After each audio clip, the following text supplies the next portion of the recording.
Tensions are escalating in the Middle East. The war between Israel and Iran has now entered its sixth straight day. US President Donald Trump has issued an unconditional warning to Tehran.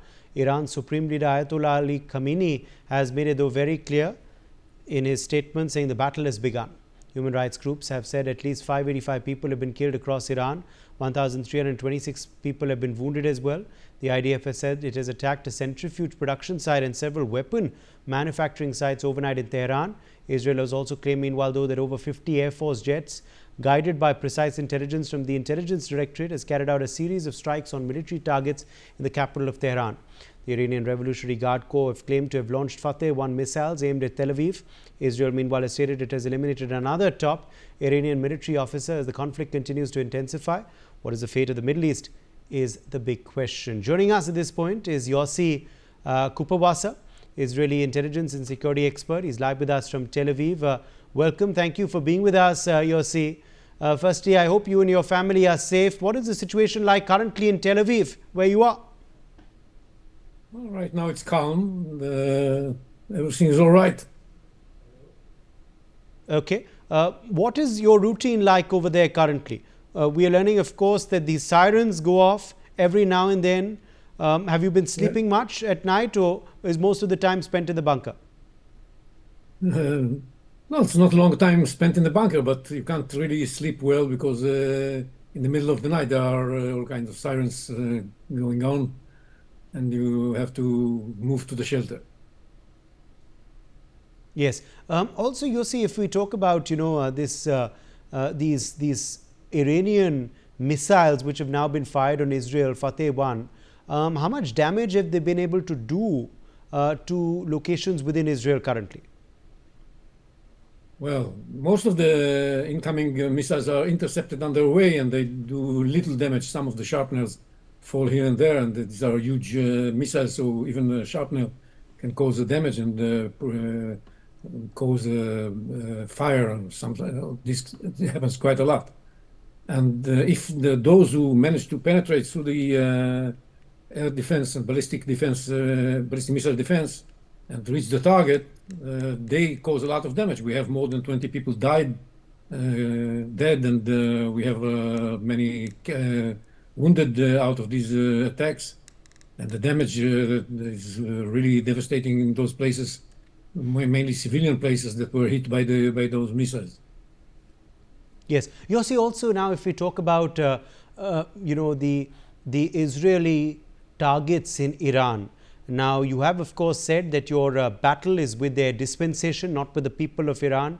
Also, of course, Iran has, vowed to hit back. They have said that they are not going to surrender. Which way then is the conflict headed, you believe? Well, I believe that we are going to, in a couple of days, finish the job of hitting the targets of the nuclear project in Iran, more or less destroying all the facilities that belong to this infrastructure. We also already dealt with some of the experts that lead this effort as well. And the main challenge right now is to deal with the deep underground facility in Fordow. That's built something like 60 to 80 meters inside the mountain. So this is going to take some time before we are able to take care of it by ourselves. There's a possibility that the United States will intervene for that purpose, and they have a special bomb that was produced in order to deal with this facility, and they might decide to use it. So this is going to shorten the time necessary for dealing with the nuclear infrastructure. At the same time, we are dealing with the ballistic missiles infrastructure. We hit a lot of the launchers, we hit a lot of the missiles, but still they have plenty of them available to the Iranians, and they launch them towards us every night, or sometimes during the day as well. So that's another key issue that we have to deal with. And I hope that by the time we finish all of that, the Americans and the Iranians will reach some sort of a deal that will guarantee that Iran is not going to revive these projects, so that there can be some sort of tranquility in the Middle East that can be used for the benefit of the people of the Middle East. Yes. How successful do you believe these strikes have been, which have been ongoing since the last few days on Iranian targets? Well, it's hard for me to say because what we see is the photos developed by satellites of what has happened. We see that the targets were hit, but to what extent the damage is substantial or not, it's very difficult to see just from the photos and from the interpretation. So I guess the intelligence systems know better how deep the damage was.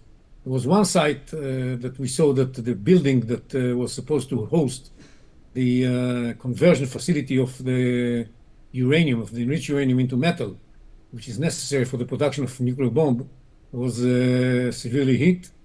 And we can know what happened in the Natanz enrichment facility, which is the biggest enrichment facility of uranium in Iran. We know that we attacked mainly the facilities underground, and this has caused the damage to the centrifuges that were operating underneath the ground because it caused power outage that destroyed the centrifuges in the holes underneath the ground.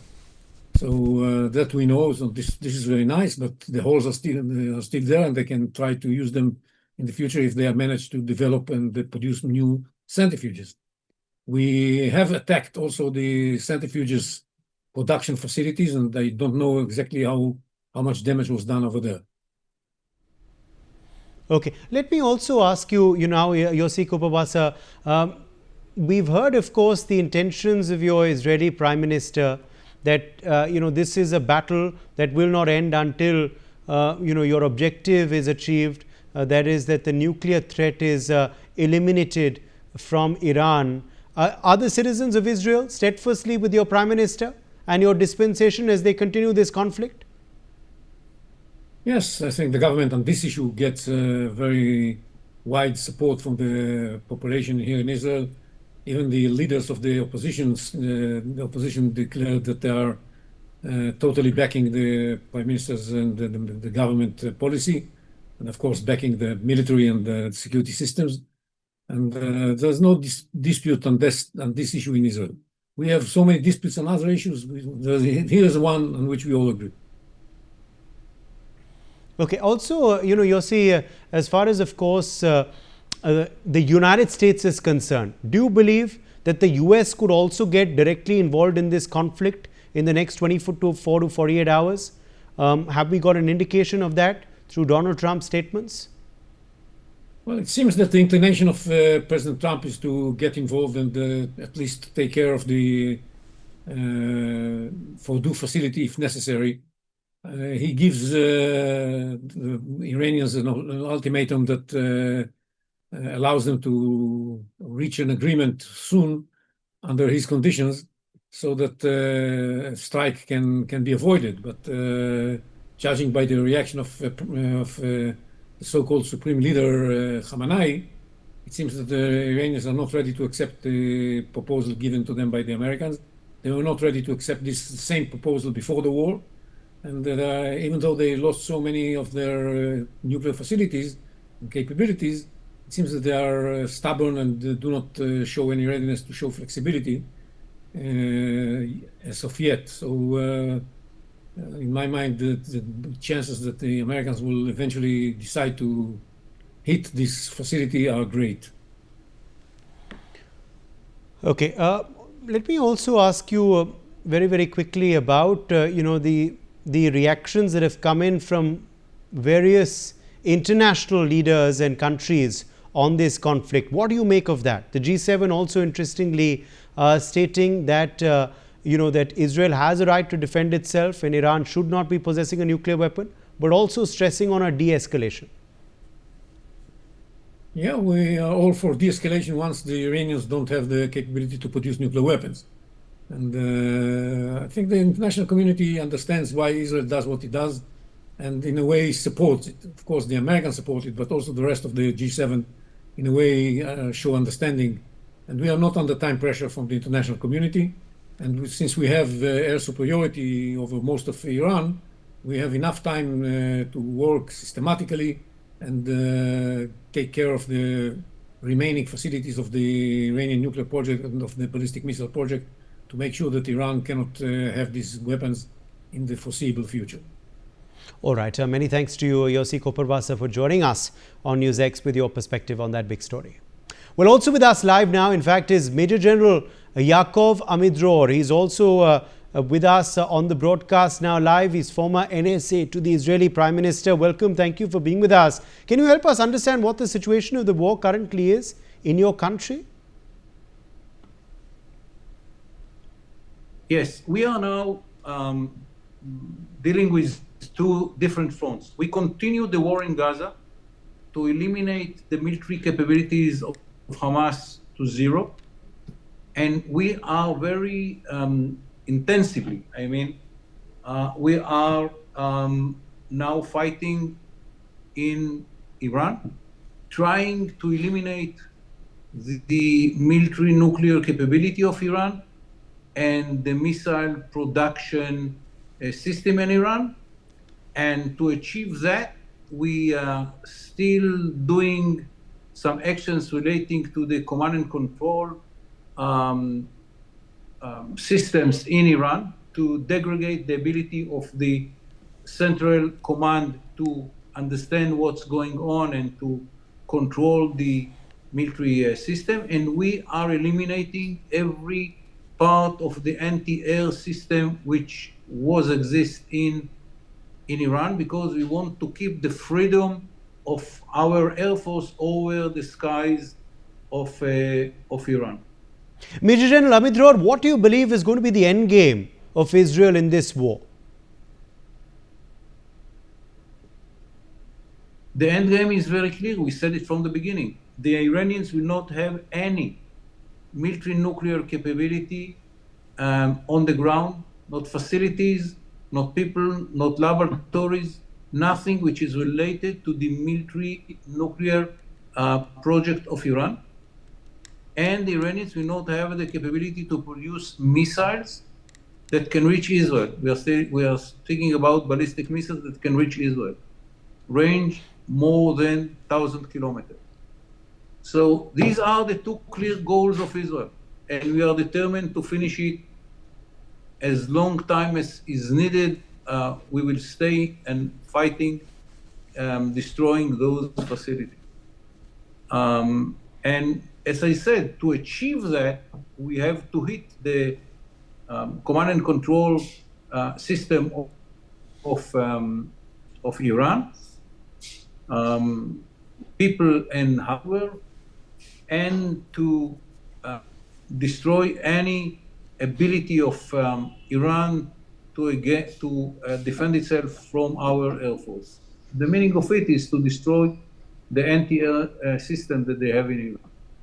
These are the four efforts that we are running parallelly. Two of them are the goals of the operation, and two of them are prerequisite needs that should be destroyed before we are going on. Yes. Are you then going to be targeting Khamenei next? What happens next in this operation? Interestingly, Donald Trump yesterday put out that tweet saying they know exactly where Khamenei is hiding. There is nothing which is a big challenge in front of us. What we are doing is a constant effort, slowly, gradually, to destroy those two capabilities, the nuclear military capability and the missile production. And at the same time, we have to take care for every change in the anti-air systems of Iran to identify it and to destroy.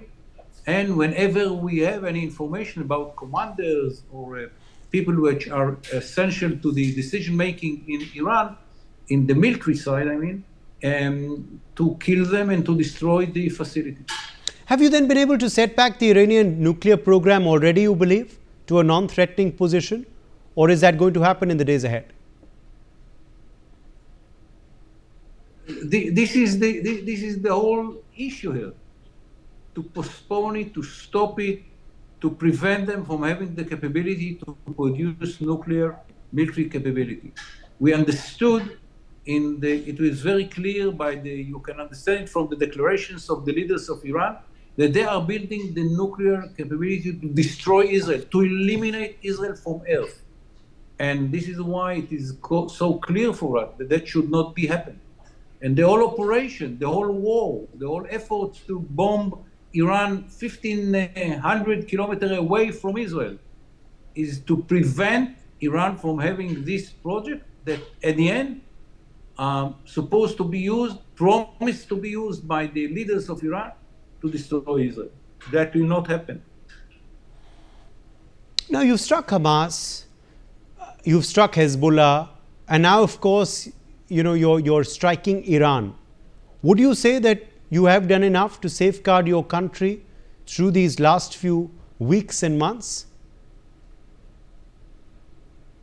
In Gaza, as I told you, we didn't finish the job yet.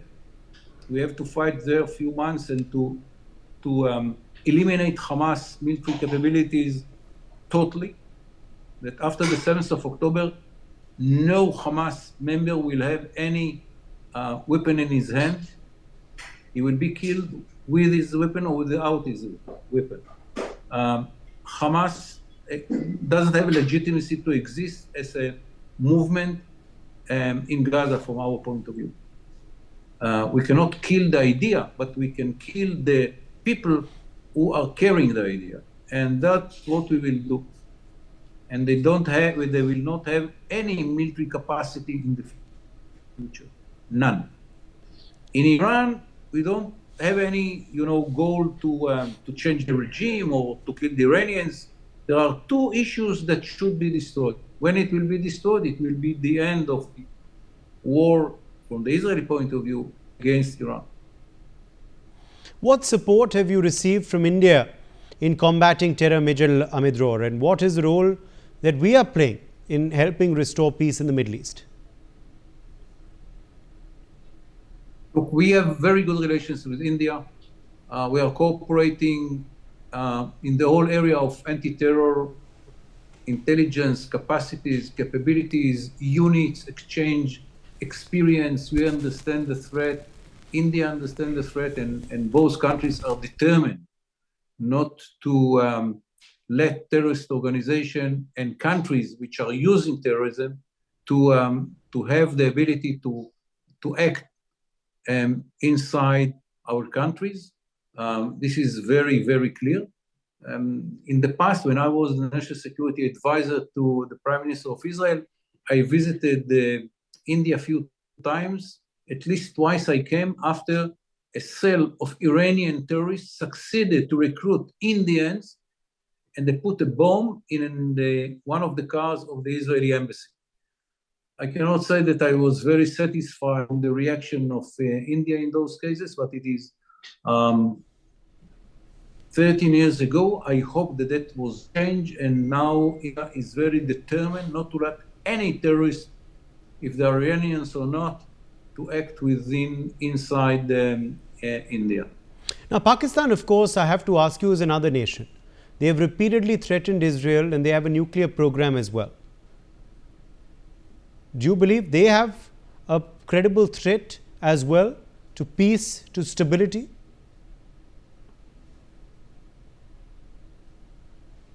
Look, the Pakistanis deny rumors about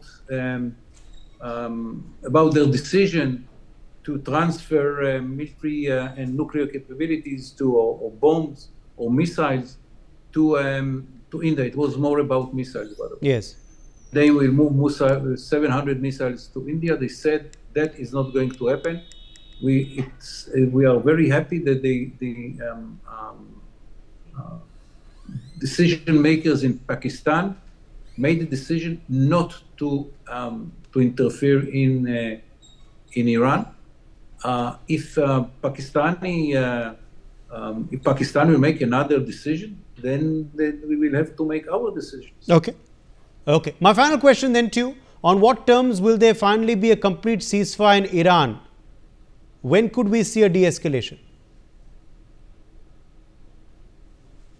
I said if we achieve the goal of preventing Iranian any capability to have nuclear military capability in the future, and destroying the whole the whole facilities, all the facilities which produce ballistic missiles that can reach Israel. If those two goals will be achieved, and we will get from our intelligence a guarantee that the Iranians in these circumstances cannot go on with their military nuclear project and cannot produce ballistic missiles to launch into Israel.